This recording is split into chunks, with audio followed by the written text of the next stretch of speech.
नमस्कार बंधुरा आमी आचार्य श्री शान्तनु शास्त्री आपनादेरके शुभेच्छा जानिए आजकेर विषय निर्दिष्ट आलोचनाते चले आसबो। आपनारा भिडियोटी शेष पर्यन्त देखबेन।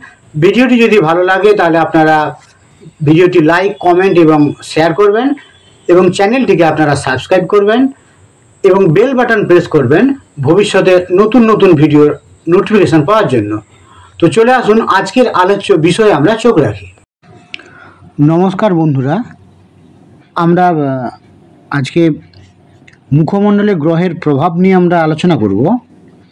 मुखमंडले ग्रहेर प्रभाव एवं सम्पर्क मानुषे मानुषे सम्पर्क हय तो सेई सम्पर्केर क्षेत्रे एई मुखमंडलेर जे विभिन्न ग्रहेर जो अवस्थान सेगुली जाना थाकले मानुष सम्पर्के एकटा धारणा करा जाबे, सेई हिसेबे सम्पर्क तैरी करा जाबे। तो लाइफ पार्टनार एवं भालो बंधु एगुली चয়েসের क्षेत्रे এই ধরনের তথ্য অনেক বেশি কার্যকরী ভূমিকা পালন করবে।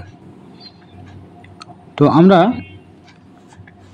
এখানে জ্যোতিষের মাধ্যমে বিচার করলে মানুষের যে চরিত্রের যে দোষ গুণগুলি সেগুলি সহজে বোঝা যাবে। একটা মানুষের সঙ্গে অপর মানুষের সম্পর্কের স্থায়িত্ব বা কতটা ভালো মন্দ সম্পর্ক হতে পারে সেটাই কিন্তু তার একটা বিচার পদ্ধতি আমরা জানতে পারবো। কিন্তু প্রাথমিকভাবে আমরা আমাদের সামনের মানুষটিকে কিভাবে চিনে নিতে পারি তার একটা পূর্বাভাস দেওয়া যেতে পারে। তো এটা তো আমরা জানি যে মুখ হলো আমাদের আয়না।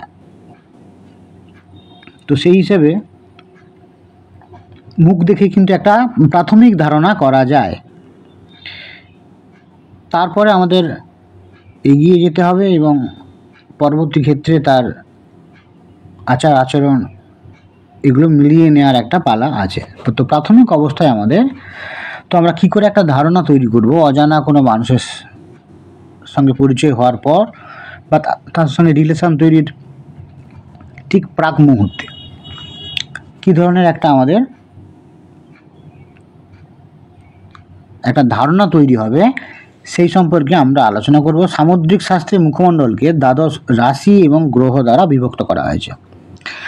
আজকে আমরা যে মুখমণ্ডলের যে আমরা অবয়বটি নিয়েছি তো এখানে কিন্তু আমাদের গ্রহগত কোন অংশ মুখের কোন গ্রহের আন্ডারে সেটা আমরা জানব। যেমন প্রথম কথা কপাল, এই পোর্শনটি কিন্তু আমাদের মঙ্গলের আন্ডারে চলে যাচ্ছে। তাহলে এখানে কিন্তু মঙ্গল গ্রহের একটা প্রাধান্য থাকছে কপালে। এরপরে আমরা চলে আসব যে রবি, এখানে দুটি চোখ আছে, ডান চোখ এবং বাম চোখ। তো একটি চোখ হচ্ছে ডান চোখ যেটি সেটি রবির আন্ডারে পড়ছে, আর একটি বাম চোখ যেটি কিন্তু আমরা জানি যে চন্দ্রের আন্ডারে পড়ছে। তো আমি যেদিক থেকে বোঝাচ্ছি সেই দিক থেকে ডান চোখ একরকম লাগছে আর ফেসটা যেভাবে আছে সেই অনুযায়ী আমাদেরকে দেখতে হবে। তো সেই হিসেবে কিন্তু আমরা ডান চোখ এটিকে রবির আন্ডারে ফেলছি, আর বাম চোখ যেটি সেটি কিন্তু চন্দ্রের আন্ডারে পড়ছে। বৃহস্পতি এখানে ডান কান এবং শনি বাম কানের কথা বলছে। রাহু হচ্ছে ডান গাল আর কেতু হচ্ছে বাম গাল। এই নাকের যে পোর্শনটি সেটি হচ্ছে শুক্র, আর বুধ হচ্ছে এই থুতুনির যে পোর্শনটা আছে এই জায়গাটি। তো এইরকম একটা ভাগ আমাদের করা হয়েছে। তো মুখমণ্ডলের বিভিন্ন অংশগুলি কোনটি কার আন্ডারে সেটি আমাদের জানতে হবে। এরপর কিছু তথ্য জানার প্রয়োজন আছে, যেমন আমাদের যে পুরো যে মুখমণ্ডলের যে স্ট্রাকচারটি এটির উপর বেশ করেও কিন্তু একটা ধারণা আমরা করতে পারবো প্রাথমিক অবস্থায়। সেটি কীরকম হতে পারে মুখমণ্ডলের ক্ষেত্রে, না যে নারীর গঠন সঠিক ও সমভাবে পূর্ণ থাকে তাকে আমরা সুলক্ষণা বলি। মুখ যদি গোলাকার হলে তারা সাধারণত মিশুকে ও ধনবান হয়।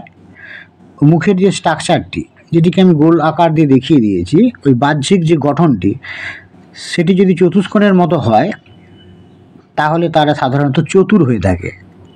লাবণ্যযুক্ত মুখ তারা সাধারণত শিল্পী প্রকৃতির হয়ে থাকে। তো গোটা যে মুখমণ্ডলের যে স্ট্রাকচার সেই সম্পর্কে আমরা এই ধরনের একটা ধারণা করতে পারি যে এটার গঠন কি হলে কি ধরনের। যেমন হাতের ক্ষেত্রে আমরা দেখি যে হাতের একটা বাহ্যিক গঠন থাকে, তার উপর বেশ করে একটা ফলাফল দেওয়া হয়। এক্ষেত্রেও ঠিক একটা বাহ্যিক মুখমণ্ডলে একটা গঠন থাকছে, তার উপরে একটা আমাদের বিচার করা যায়। এইবার আমরা চলে আসব কপাল। কি গুরুত্বপূর্ণ 3টি জায়গা নিয়ে আমরা আলোচনা করব।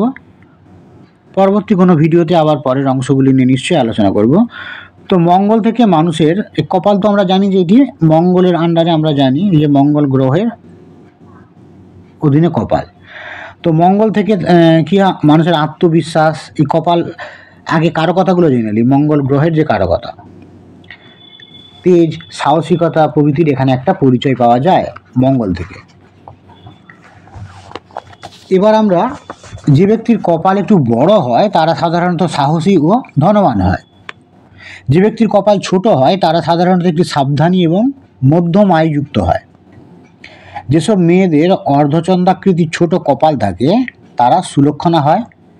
যেসব মেয়েদের কপাল একটু উঁচু বা লোমযুক্ত হয়ে থাকে তাদের ভাগ্যে কিন্তু কিছু, তাদের দেখা যায় যে ভাগ্যহানি ঘটে, বিভিন্ন ক্ষেত্রে ভাগ্য সাথ দেয় না।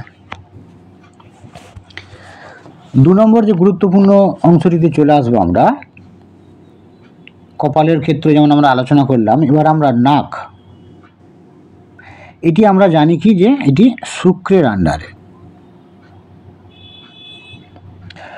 তো নাক যদি আমাদের শুক্রের আন্ডারে হয় তাহলে শুক্র যদি ভালো হয়, শুক্রের কারকতাগুলো জেনে নিই আমরা। তাহলে জাতক শিল্পী ও শৌখিন হয়ে থাকে, তাদের চেহারার মধ্যে একটা লাবণ্যযুক্ত একটা আকর্ষণীয় ভাব থাকে। অশুভ শুক্রের প্রভাবে অনেক সময় ব্যক্তি সৎ জীবনযাপন করতে চাইলেও অনেক ক্ষেত্রে অন্যায়ের পথে পা দিয়ে সে অগ্রসর হয়। এবার চলে আসবো নাকের যে আমাদের গঠন। নাকটি টিকলো ও সুন্দর হলে সেই জাতক পরোপকারী হয়।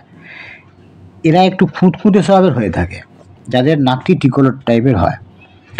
মুখমণ্ডলের সাথে সামঞ্জস্যপূর্ণ সুন্দর নাক ব্যক্তিটিকে ভাগ্যবান করে তোলে।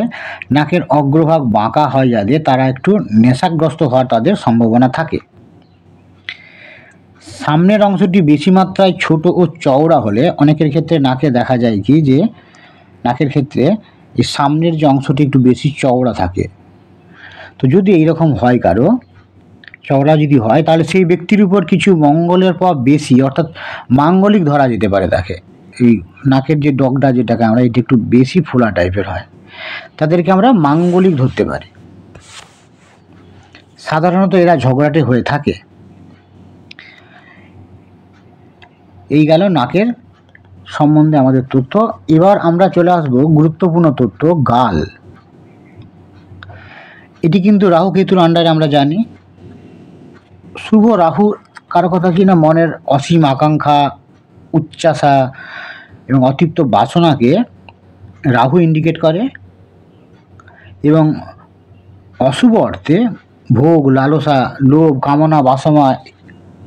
কামনা বাসনা এই অশুভ গুণের বৃদ্ধি ঘটায় হচ্ছে রাহু।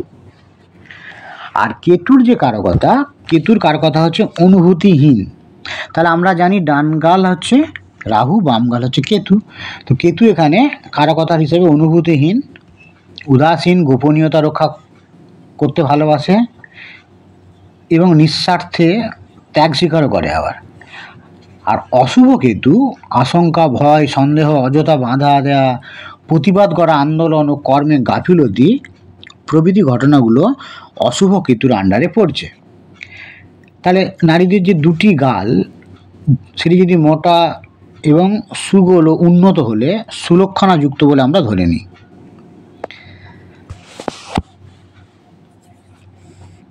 এবার হাসির সময় দেখা যায় অনেকের গালে একটু গর্তের মতো হয়ে যায় গালের মাঝে, তাদের চারিত্রিক দোষ থাকতে পারে, অথবা উক্ত গ্রহের অশুভ লক্ষণ দেখা যায়। মানে রাহু আর কেতু এই 2টি গ্রহের অশুভ লক্ষণ দেখা যেতে পারে। তাদের চারিত্রিক দোষ থাকতে পারে, গালে যদি টোল পড়ে হাসার সময়, আর না হলে তাদের রাহু কেতুর একটা তাদের চাটে অশুভ আছে, এটা আমাদের ধরে নিতে হবে। গাল যদি নিচু হলে একটু ঝোলা টাইপের আর কি, তাহলে সাধারণত ভোগী প্রকৃতির হয়। গালের যে গঠন, বাহ্যিক গঠন একটু ভোগী প্রকৃতির হয়। সৌরমণ্ডলগুলিতে গ্রহ নক্ষত্রের আবর্তনের প্রভাবে প্রতিটি মানুষের জীবনে অবশ্যই পড়ে। গ্রহের শুভ ও অশুভ প্রভাবে মানুষের মধ্যে চেহারা, গঠন, আকৃতি, বর্ণ, চাল চলন ইত্যাদি বৈচিত্র্য দেখা যায়। অনেকের মুখে গঠনের সঙ্গে নির্দিষ্ট গ্রহের সাথে মেলে না। মুখের যেমন গঠন আছে তার সঙ্গে দেখা যায় কি তার যে গ্রহের যে কারকতা সে অনুযায়ী মিলছে না। কেন না, সেখানে বিভিন্ন গ্রহের মিশ্রিত ফল প্রতিফলিত হয়েছে।